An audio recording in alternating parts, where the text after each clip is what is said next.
வணக்கம். சென்னையில் நடந்த கார் விபத்தில் புதுவை முதல்வர் ரங்கசாமி அதிர்ஷ்டவசமாக உயிர் தப்பினார். பின்னர் புதுவை திரும்பிய அவரை அமைச்சர் ராஜவேல் உள்ளிட்டோர் மரக்காணம் அருகே சுங்கச்சாவடியில் சந்தித்து நலம் விசாரித்தனர்.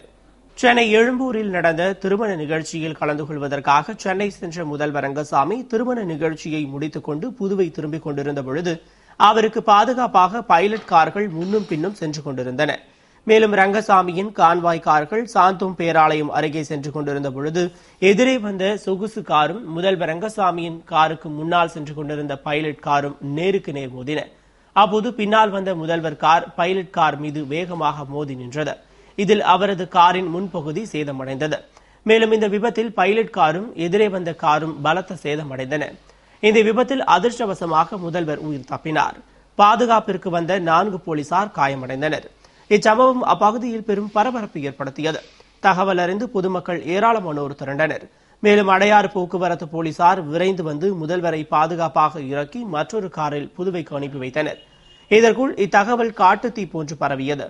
உடனே புதுவையிலிருந்து அமைச்சர் ராஜவேலு, சட்டமன்ற உறுப்பினர் கல்யாணசுந்தரம், வாரிய தலைவர்கள் பாஸ்கர், மதி, பிரசாந்த் குமார், வையாபுரி மணிகண்டன், ராஜேஷ், என்ஆர் காங்கிரஸ் பிரமுகர் பொன் ராஜேந்திரன் உள்ளிட்டோர் புறப்பட்டுச் சென்று மரக்காணம் சுங்கச்சாவடி அருகே முதல்வரை சந்தித்து நலம் விசாரித்தனர். பின்னர் அவரை பாதுகாப்பாக புதுவைக்கு அழைத்து வந்தனர். புதுவை ஏனாமில் புயல் சேதம் குறித்த அறிக்கையை முதல்வர் ரங்கசாமியிடம் அமைச்சர் தியாகராஜன் வழங்கினார். கடந்த வாரம் ஆந்திர மாநிலம் மசூலிப்பட்டினத்தில் கரையை கடந்த ஹெலன் புயலினால் புதுவை மாநிலத்திற்குட்பட்ட ஏனாம் பகுதியும் கடுமையாக பாதிக்கப்பட்டது. இதில் 500க்கும் மேற்பட்ட படகுகள் சேதமடைந்த நிலையில் மீட்புப் பணிகளை மாவட்ட ஆட்சியர் தீபக்குமார் நேரில் சென்று பார்வையிட்டார். மேலும் 5 கோடி ரூபாய்க்கு மேல் இழப்பு ஏற்பட்டுள்ளதாக கணக்கிடப்பட்டுள்ளது. இந்நிலையில் சேத பகுதிகளை பார்வையிட்ட மத்திய அமைச்சர் நாராயணசாமி, மாநில அரசு சேத மதிப்பீடு குறித்து அறிக்கை கொடுத்தால் மத்திய அரசிடமிருந்து நிவாரண உதவி பெற நடவடிக்கை எடுப்பதாக கூறினார். இதனிடையே அரசு சார்பில் முதல்வர் ரங்கசாமி உத்தரவுப்படி மின்துறை அமைச்சர் தியாகராஜன் ஏனாம் பகுதிக்கு சென்று வெள்ள சேத பகுதிகளை பார்வையிட்டு சேதம் குறித்து கணக்கெடுப்பு நடத்தி அறிக்கை தயார் செய்தார். பின்னர் புதுவை திரும்பிய அவர் முதல்வர் ரங்கசாமியை சந்தித்து அறிக்கையை சமர்ப்பித்தார். அப்போது ஏனாம் சட்டமன்ற உறுப்பினர் மல்லாடி கிருஷ்ணராவ், துணை சபாநாயகர் டிபிஆர் செல்வம் ஆகியோர் உடனிருந்தனர். இதனிடையே சென்னை விபத்து குறித்து தகவல் அறிந்த அதிகாரிகள், பல்வேறு அரசியல் கட்சி தலைவர்கள், நிர்வாகிகள் சட்டசபையில் முதல்வரிடம் நலம் விசாரிக்க திரண்டதால் அங்கு பெரும் பரபரப்பு ஏற்பட்டது. கடலோர பாதுகாப்பை தீவிரப்படுத்தும் வகையில் ஹோலர் கிராப்ட் என்ற தண்ணீரிலும் தரையிலும் ஓடும் சக்தி கொண்ட ரோந்து கப்பல் புதுவைக்கு வந்தது. இது புதுவையிலிருந்து காரைக்கால் வரை கண்காணிப்பு பணியில் ஈடுபட உள்ளது. புதுவையில் கடலோர பாதுகாப்பை தீவிரப்படுத்தும் வகையில் ஹோலர் கிராப்ட் என்று அழைக்கப்படும் தண்ணீரிலும் தரையிலும் செல்லக்கூடிய இந்திய கடலோர காவல் படைக்கு சொந்தமான ரோந்து கப்பல் காலை 9:30 மணிக்கு சென்னையிலிருந்து புறப்பட்டு மதியம் 12:10 மணிக்கு புதுவை வம்பாக்கரப்பாளையம் கலங்கரை விளக்கம் அருகில் உள்ள கடற்கரை பகுதிக்கு வந்தடைந்தது. இந்த கப்பலை பைலட் சைலேஷ் குப்தா இயக்கி வைத்தார். இதில் ஒரு பைலட், துணை பைலட் உட்பட 14 பேர் கொண்ட குழுவினர் இடம்பெற்றுள்ள நிலையில் புதுவை வந்த கப்பலை புதுவை கடலோர காவல்படை கமாண்டன்ட் சோமசுந்தரம், மக்கள் தொடர்பு அதிகாரி ராஜ்குமார் ஆகியோர் வரவேற்றனர். இந்த கப்பல் புதுவையிலிருந்து காரைக்கால் வரை கண்காணிப்பு பணிகளை மேற்கொள்ளும். அதுவரை 10 நாட்கள் புதுவையில் தங்கும். மேலும் கடலோர பாதுகாப்பை பலப்படுத்த மத்திய அரசு மேற்கொண்ட தீவிர நடவடிக்கையால் புதுவைக்கு 2 ஹோலர் கிராப்ட் கப்பல் வழங்கப்பட்டுள்ளது. அதில் ஒன்று தற்போது வந்துள்ள நிலையில் மற்றொன்று வரும் ஜனவரி மாதம் வந்து பாதுகாப்பு பணியில் நிரந்தரமாக ஈடுபடும். புதுவை முதல்வர் ரங்கசாமியின் கார் விபத்திற்குள்ளான தகவலை அறிந்த ஆதரவாளர்கள் நள்ளிரவில் நலம் விசாரிக்க முதல்வரின் வீட்டின் முன்பு குவிந்ததால் பெரும் பரபரப்பு ஏற்பட்டது. புதுவை முதல்வர் ரங்கசாமியின் கார் சென்னை சாந்தோம் பேராலயம் அருகே விபத்திற்குள்ளானது. இதில் அதிர்ஷ்டவசமாக முதல்வர் உயிர் தப்பினார். அவரை தமிழக போலீசார் மீட்டு பாதுகாப்பாக புதுவைக்கு அனுப்பி வைத்தனர். மேலும் பாதுகாப்பிற்காக தமிழக போலீசார் காரும் உடன் வந்தது. இந்நிலையில் முதல்வர் ரங்கசாமி விபத்தில் சிக்கிய தகவல் அறிந்த ஆதரவாளர்கள், பெண்கள், என்ஆர் காங்கிரஸ் கட்சியினர் என ஏராளமானோர் அவரது வீட்டில் இரவு 10 மணி முதலே திரண்டனர். இதனால் காவல்துறை எஸ்பிக்கள் பைரவசாமி, தேவி சிகாமணி மற்றும் ஏராளமான போலீசார் பாதுகாப்புக்கு குவிக்கப்பட்டனர். மேலும் அமைச்சர் பன்னீர்செல்வம், வாரிய தலைவர் ஜெயபால் மற்றும் நிர்வாகிகள் நலம் விசாரிக்க வீட்டுக்கு வந்தனர். நள்ளிரவு 12:25 மணிக்கு பொதுச் செயலாளர் பாலன், முதல்வரின் தனி உதவியாளர் குமார் ஆகியோருடன் வீட்டுக்கு வந்த முதல்வர் காரை விட்டு இறங்கியதும் அவரது காலில் விழுந்து பெண்கள் மற்றும் ஆதரவாளர்கள் கதறி எழுதனர். மற்றும் ஆதரவாளர் ஒருவர் பூசணிக்காய் சுற்றி திருஷ்டி கழித்தார். அவர்களிடம் முதல்வர் ரங்கசாமி தான் நலமாக இருப்பதாகவும் காலையில் பார்த்துக் கொள்ளலாம் என கூறிவிட்டு தனது அறைக்கு சென்றார். இதனையடுத்து அனைவரும் கலைந்து சென்றனர். இச்சம்பவத்தால் முதல்வர் வீட்டு பகுதியில் பெரும் பரபரப்பு ஏற்பட்டது. பாராளுமன்ற தேர்தல் பிரச்சாரத்திற்காக சுவரில் வரையப்பட்ட பாமக சின்னங்களை அழிக்கக்கூடாது என்று புதுவை மாவட்ட நிர்வாகத்திற்கு சென்னை உயர்நீதிமன்றம் உத்தரவிட்டுள்ளது.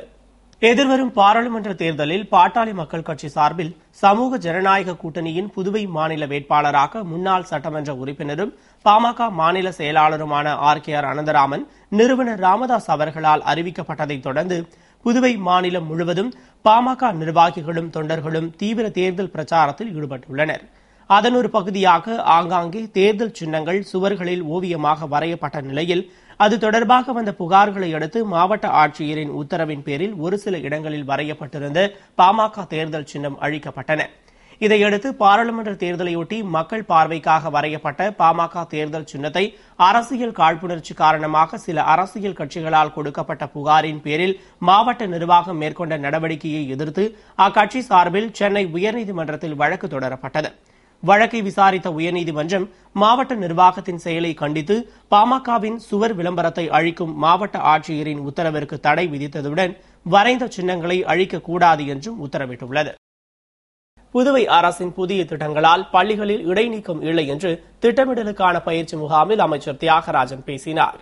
புதுவை தேசிய இடைநிலை கல்வி இயக்கம் சார்பில் மாணவர்களின் நலனுக்காக பள்ளிகளின் உட்கட்டமைப்பு வசதிகளை மேம்படுத்துவதற்கான 2 நாள் பயிற்சி பட்டறையின் துவக்க விழா நடைபெற்றது. கல்வித்துறை இணை இயக்குநர் கிருஷ்ணராஜ் வரவேற்று பேசிய விழாவில் சார்பு செயலர் சஞ்சய் குப்தா தலைமை தாங்கிட சிறப்பு விருந்தினராக அமைச்சர் தியாகராஜன் கலந்து கொண்டு பயிற்சி பட்டறையை துவக்கி வைத்து பேசுகையில், மத்திய அரசு அளிக்கும் நிதியுடன் மாநில அரசும் அதிக நிதி ஒதுக்கி கல்வி திட்டங்களை செயல்படுத்தி வருவதால் புதுவையில் ஆரம்ப கல்வி முதல் தொழிற்கல்வி வரை இடைநீக்கம் இல்லாத நிலை உருவாகியுள்ளது என்று பெருமிதப்பட்ட அமைச்சர், மேலும் இந்நிலைக்கு முதல்வரின் தீவிர முயற்சிதான் முக்கிய காரணம். அதனால்தான் புதுவை கல்வியில் முதன்மையான மாநிலமாக திகழ்கிறது. இங்குள்ள மருத்துவம் மற்றும் பொறியியல் கல்லூரிகளில் தரமான கல்வி அளிக்கப்படுவதால் தான் வெளிமாநில மாணவர்களும் இங்கு தங்கி கல்வி பயில்கின்றனர். எனவே அரசு அளிக்கும் திட்டங்களை செயல் வடிவத்திற்கு கொண்டுவரும் பொறுப்பில் உள்ள அதிகாரிகள் தங்கள் கடமையை உணர்ந்து செயல்பட்டு அரசின் திட்டங்களை மக்களிடம் கொண்டு போய் சேர்க்க வேண்டும் என்று பேசினார். நிறைவில் உதவி திட்ட இயக்குநர் கிருஷ்ணகுமார் நன்றி கூறிய நிகழ்ச்சியில் அந்தமான், சண்டிகர், தாத்ரா நகர், ஹவேசி, தாமன் தையூ, லட்சத்தீவு மற்றும் புதுச்சேரி உள்ளிட்ட 6 யூனியன் பிரதேசங்களைச் சேர்ந்த திட்டமிடல் அலுவலர்கள் கலந்து கொண்டனர். புதுவை அரசு பொது மருத்துவமனையில் அவசர சிகிச்சை பிரிவிற்கு செல்லும் வழியில் போக்குவரத்திற்கு இடையூறாக நிறுத்தப்பட்டிருந்த வாகனங்களை அகற்றிய போக்குவரத்து போலீசார் உரிய இடத்தில் வாகனங்களை நிறுத்துமாறு அறிவுறுத்தினர். புதுவை அரசு பொது மருத்துவமனையில் தினமும் ஆயிரக்கணக்கானோர் வந்து செல்கின்றனர். மேலும் அவசர சிகிச்சைக்கு ஆம்புலன்ஸ் மூலமும் பிற வாகனங்கள் மூலமும் வருகின்றனர்.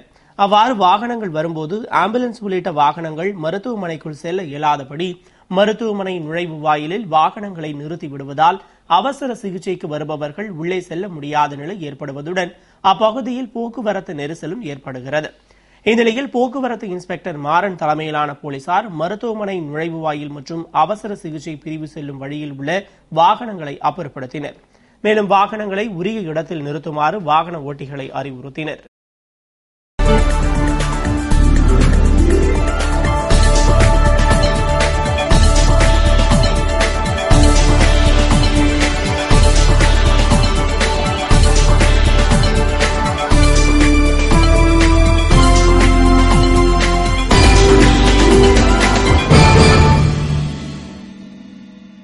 சீனாவில் எரிபொருள் குழாய் தீப்பிடித்து வெடித்த விபத்தில் மேலும் உடல்கள் கண்டெடுக்கப்பட்டுள்ளதால் பலி எண்ணிக்கை அதிகரித்துள்ளது. சீனாவின் கிழக்கு பகுதியில் அமைந்துள்ள குவாங்டோ நகரில் கடந்த வெள்ளிக்கிழமை எரிபொருள் குழாய் தீப்பிடித்து வெடித்ததில் 40க்கும் மேற்பட்டோர் பலியாகினர். மீட்பு பணி நடைபெற்ற பொழுது நேற்று மேலும் பலரது உடல்கள் கிடைத்தன. இதனால் பலி எண்ணிக்கை 52ஆக உயர்ந்துள்ளது. மேலும் 11 பேரை காணாத நிலையில் மருத்துவமனையில் சிகிச்சை பெறுவோரில் 10 பேர் கவலைக்கிடமாக இருப்பதால் பலி எண்ணிக்கை மேலும் உயரும் என தெரிகிறது. அணு ஆயுத திட்டங்களில் அமெரிக்கா உள்ளிட்ட 6 பணக்கார நாடுகளுக்கு கட்டுப்பட ஈரான் ஒப்புக்கொண்டுள்ளது. ஈரான் மீது போர் தொடுக்க வேண்டும் என்று பிடிவாதமாக இருந்த அமெரிக்க அதிபர் ஒபாமா ஈரானுடன் பேசி பார்க்கலாம் என்று ரஷ்யா உட்பட சில நாடுகளின் யோசனையை ஏற்று அவர்களுக்கு வளைந்து கொடுத்தார். இந்நிலையில் ஜெனீவா நகரில் திட்டமிட்டபடி 4 நாட்கள் பேச்சுவார்த்தை நடைபெற்றது. அமெரிக்கா சார்பில் அதன் வெளியுறவுத்துறை அமைச்சர் ஜான் கெர்ரி, ஈரான் வெளியுறவு அமைச்சர் ஜவேத் ஜவேரி கலந்து கொண்ட பேச்சுவார்த்தையில் ரஷ்யா, சீனா, பிரான்ஸ், ஜெர்மனி, சீனா ஆகியவற்றின் பிரதிநிதிகள் பங்கேற்றனர். இந்த பேச்சை ஈரான் பிரதமர் ரஹானி டெஹ்ரானில் இருந்தும் அமெரிக்காவில் இருந்து ஒபாமாவும் கண்காணித்தனர். 4 நாள் பேச்சுவார்த்தையின் இறுதியில் உடன்பாடு ஏற்பட்டது. அதன்படி ஈரான் அணு ஆயுத திட்டங்களை தீவிரப்படுத்தாது என்றும் அதை மீறி செயல்பட்டால் அதை கண்காணிக்க சர்வதேச குழு அழைக்க முடியும். அணு திட்டத்திற்கு தேவையான யுரேனியம் 5% மேல் வாங்குவது தடை செய்யப்படுகிறது. சர்வதேச அணு ஆய்வு குழு எப்போது வேண்டுமானாலும் ஈரானில் ஆய்வு செய்யலாம். அணு ஆயுத திட்டத்தை தற்காலிகமாக நிறுத்தி வைத்துள்ளதால் ஈரான் மீதான சர்வதேச தடை 6 மாதத்திற்கு நிறுத்தி வைக்கப்படும். அணு திட்டங்களை முடக்கியதற்காக 42,000 கோடி ரூபாய் இழப்பீடு தரப்படும். அணு திட்டங்களை நிரந்தரமாக கட்டுப்படுத்துவதற்கான நடவடிக்கைகளை ஈரான் எடுக்க வேண்டும் என்ற உடன்படிக்கையில் ஈரான் சம்மதித்து கையெழுத்திட்டது. மற்ற பிரதிநிதிகள் இதை ஏற்று கையெழுத்திட்ட நிலையில் உடன்பாட்டை ஒபாமா உட்பட உலக தலைவர்கள் வரவேற்றுள்ளனர். அமெரிக்காவுடன் ஈரானுக்கு இருந்த 30 ஆண்டு பகை இந்த உடன்பாடு மூலம் முடிவுக்கு வந்துள்ளது. வாஷிங்டனில் பேசிய ஒபாமா இது வரலாற்று தருணம் என்றும் அரபு நாடுகளுடன் உறவை அமெரிக்கா பலப்படுத்த இது முதல் படியாக இருக்கும் என்றார். ஈரான் பிரதமர் ரஹானி வானில் புது ஒளிக்கீற்று தோன்றியுள்ளதாகவும் இந்த ஒளி பரவட்டும் என்றும் கூறியுள்ளார்.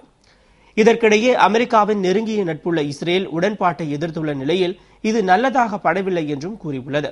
ஆனால் இந்தியா உட்பட பல நாடுகளும் இதனை வரவேற்றுள்ளன.